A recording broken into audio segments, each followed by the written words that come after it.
You know what it is. It's your guy, Rhett, Butler, and this is that pretty left hook hitting you in your goddamn livers. Man, you know what I do. Talk my ish, and boxing and MMA is hitting you in the fucking gut. Yo, there's been a lot going on in the game. I want to start with my man, David Benavidez. David Benavidez, I think Mike Tyson calls him the Mexican monster. This kid is a problem. He's undefeated. And he showed what the hell he does with them goddamn fisticuffs, yo. He gave it to the boy, David Lemieux. Before we talk about the third round knockout that David Lemieux suffered, I want to give a shout out to the whole Montreal, man. C'est bonbon. I'm going to tell you why. David Lemieux was 100% outclassed in this fight. David Lemieux should have been knocked out in the first goddamn round. Okay? He got saved by the bell. It was either the first or the second.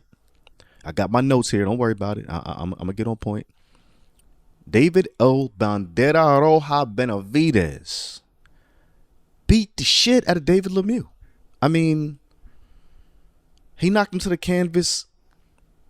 You know, this is the fifth time, Lemieux got knocked out. I mean, David Benavidez give it to him crazy. Like, woo.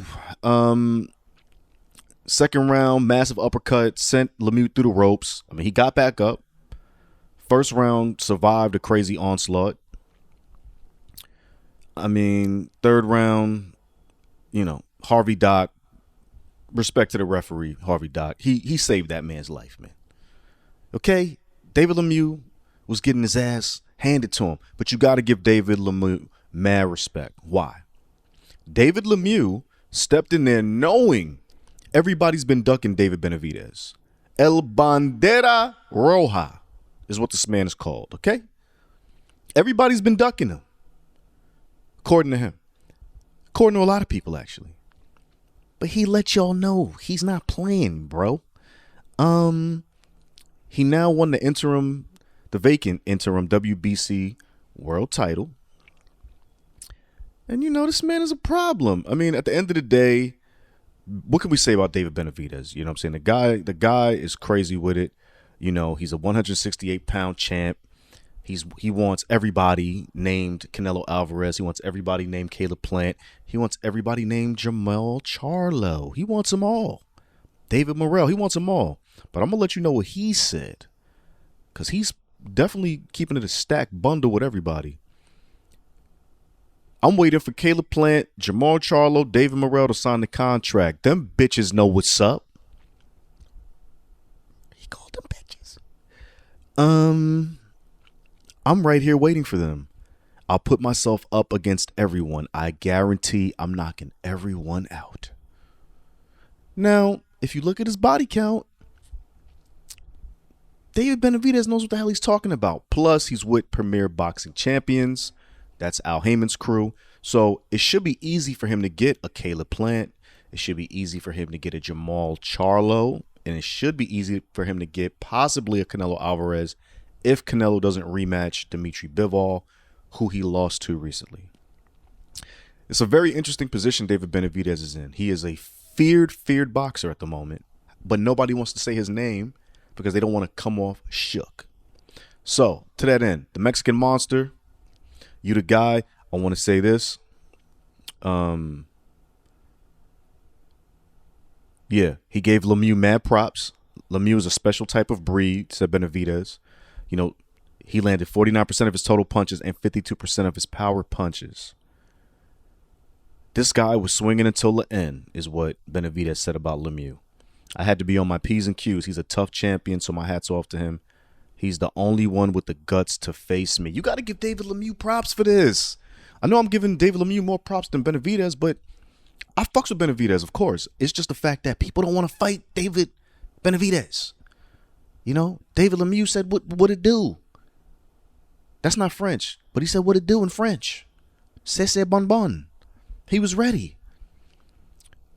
I mean, he wasn't ready, but he showed people he had true grit. He stepped up and he got up like 3 times, man. This guy's a problem. All right, salute to Harvey Dock. He saved that man's life. But David Benavidez, you'll need to be watching that man. It's not a game. I want to jump over to the UAE, Dubai, and by way of Abu Dhabi to be exact, Floyd Money Mayweather. What can we say about Floyd Mayweather that hasn't been said already? This man knows how to find the bag. So first of all, Floyd fought Dangerous Don Moore in his exhibition match. You know, Floyd's been doing exhibition fights now since he's a retired man, 50-0, and he's still getting big bags, yo. He went to Dubai for a fight, you know, with basically other, you know, veteran combat sports folks like Anderson Silva, who we're going to talk about next, from MMA, who's now boxing. But Floyd fought Dangerous Don Moore. Now, they were supposed to fight last weekend, meaning the weekend before the weekend I just passed. However, that fight was going to be on a helipad on the Burj Al Arab, one of the biggest hotels in the world, most luxurious hotels in the world. But then the UAE president, the Sheikh, he passed away. They had to make some quick moves. There's still a period of mourning going on while they were out there. Floyd put it all together and brought the fight to Fight Island. Shout out to Dana White's ass. Yas Island, to be specific, in Abu Dhabi, Emirates. Etihad Stadium. They did the fight there.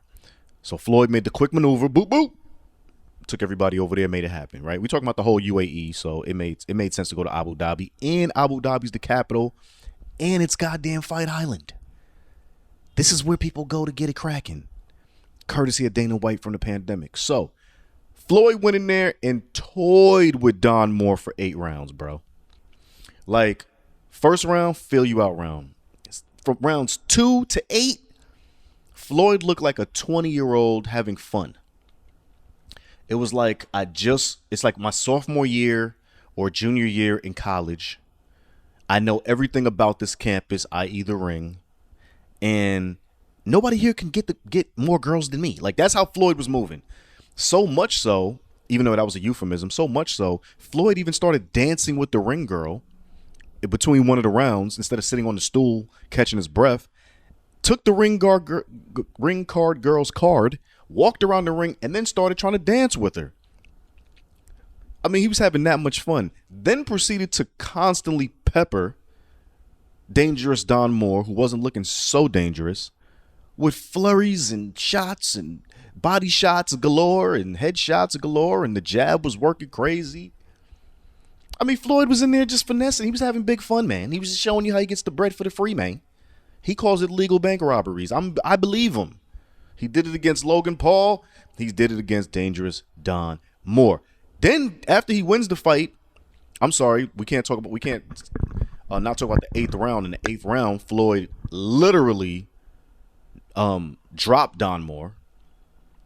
But beyond that, after the fight was over, Floyd goes, I want to do this again in Dubai, like later this year. We coming back. I mean, he was having big fun. The 45-year-old was all smiles. And to be honest, it was dope watching him have fun. Like, I like seeing this side of Floyd, man. It was an amazing thing. Floyd told Fight Hype at the end, y'all made me pick the pressure up. I was going light, but y'all made me pick up the pressure, and was smiling his way to the bank. I'm laughing straight to the bank with this. Ha, ha, ha, ha, ha. Floyd, loan me $1. You're killing it out here, baby. Now in Dubai. I mean, this man is a problem, man. This man's a problem. Logan Paul, I'm going to tell you this again. Stop complaining about not getting the bag. Your bag is coming. This guy's making money for eons, bro. You're in a good space. Let him owe you. Anderson Silva was a co-main event. If you don't know, Anderson Silva's a boxer now. He's already knocked out Tito Ortiz. He's already knocked out Julio Cesar Chavez Jr. And now he knocked down Bruno Machado in Abu Dhabi at Etihad Arena. Anderson is looking like that guy, man. I mean, the Spider. What can you say about this? Guy's already a GOAT in MMA. He's 47 years old. He done fought all around the world. He's killing it out here. Like, now he's a boxer, you know. And I'm going to tell you what's so good about Anderson Silva. He had a chip on his shoulder because Dana White in the UFC, according to Anderson, said, oh, he shouldn't fight no more. Get him out of here. Anybody who gives this man a fight is trying to kill him and all this. He put him in the geriatric home, basically. Anderson said, how you going to tell me what I can or can't do? You don't do that to Tom Brady and all these other guys. How you gonna tell me what I can and can't do? Because I look bad against forgot old boy's name, Uriah Hall. Okay, yeah, he looked all right. He got his clock cleaned by Uriah Hall, no doubt. But everybody has a bad night. Now he's in boxing, having a heck of good nights. So salute to Anderson Silva for following his dream, staying relevant, getting money, and now he's fighting on the same cards with Floyd Mayweather and giving folks the same action. You gotta love Anderson in spite of Silva, and he's a good dude. Happy for Anderson, and keep getting that money, Floyd. I'm taking care of everybody, bruh. Don't forget the podcaster guy. You could knock me out for like a quick one rounder, bro. Just give me $1 million. I'm Gucci. Feel me? Tank Davis, Rolando Rolly Romero. That's happening this weekend in the Barclays Center. Shout out to Rolly. You talked your way into a fight, some bags, and a goddamn Showtime broadcast look, man. Good job. Because I'm going to tell you something. Wasn't nobody checking for Rolly Romero like that until he declared all-out war on Gervonta Tank Davis. Now, for Tank, it's gotten personal. Rolly's been talking crazy. Rolly's been getting up in his face in the press conferences. Rolly's telling everybody he's going to knock Tank out. He's called Tank a dwarf with a big-ass head. I mean, he's going in. You know, Tank is living his best life right now. If you saw the All Access, he's getting all kind of chiropractor situations and good massages. He got people just rubbing his body down with oil. Tank's living like a king. His nails got designs on them, a la Basquiat-esque crowns and whatnot on his nails. He got diamonds in his teeth. Tank is on another level right now. He's having a lot of fun, okay? He's not on that Baltimore right now. Right now he's on that other life. You feel me? But Tank knows this fight, being his last on the Mayweather Promotions banner, is also about Mayweather Promotions. Not saying they're hoping, but it's not a bad look for them if Rolly wins. I mean, at the end of the day, he still has a long-term contract or a contract with Mayweather Promotions past this fight. So, to that end, Tank knows what this means. It's about making a statement, win, so to speak, in New York against Mayweather Promotions' stablemate, and moving on with his career to another level. We don't know what Tank's going to do from here. We're sure he's going to probably still rock with Al Heyman, Premier Boxing Champions. He just wants to probably go the Canelo route, right? And if you look at all these young fighters, Jerron Boots Ennis, of course, Devin Haney, who we're going to talk about soon, all these guys are making their own deals. They're not really messing with these promoters like that. You know, you even got Shakur Stevenson, who's with Bob Arum. He's basically letting Bob know, I'm not rocking with you as heavy because, dissed Big Bro, which is Terrence Crawford. I mean, these young guys are not taking it, and I love it, by the way. So I think for Tank, it's just about growing pains. It's time to move on, time to get to another level. He has to go through Rolly Romero to do it in a way that befits who he thinks he is. And with his knockout percentage and his ability to crack, woo, Rolly, you got a tall order. Now, Rolly does have hands. He's an awkward as hell fighter. Kind of like Mayorga, you know what I mean? Ricardo Mayorga type of energy, but we're going to see, man. Everybody know with Tank, it only take one. Ask Leo Santa Cruz. There's a whole list of fools whose chin got left on the canvas. Shout out to Leo. He's a good man. But there's a lot of fools that got their chin left on the canvas. But we're going to see what Rolly's going to do. He's talking a great one. I, for one, can't wait to watch this fight. Rolly got me interested. What looked like an automatic Tank win now just looks like an interesting-ass fight. And to be honest, if Rolly shows up even a tenth of how Isaac Cruz looked against Tank, that's a win. He'll get some more fans.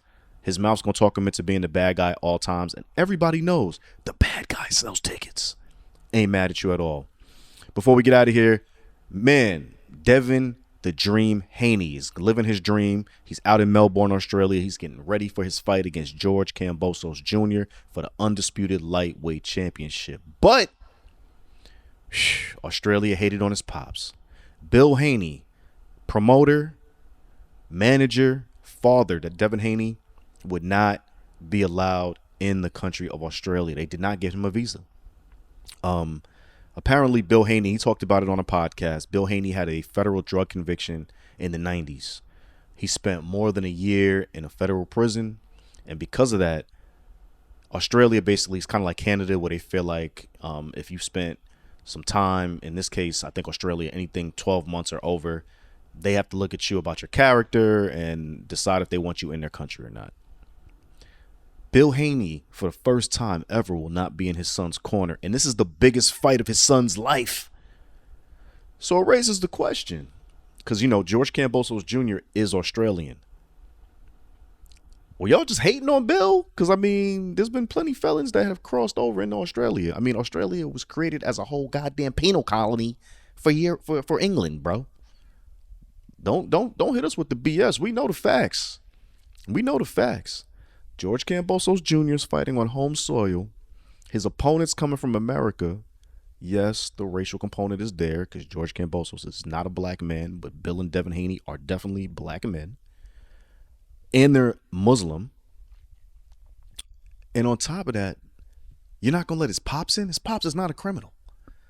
Whatever he did in the past, he's not even in Oakland no more. They're from Oakland, by the way. They're from the Bay Area. This man is in Las Vegas. They're living their dream. They're doing fights. They're making millions of dollars.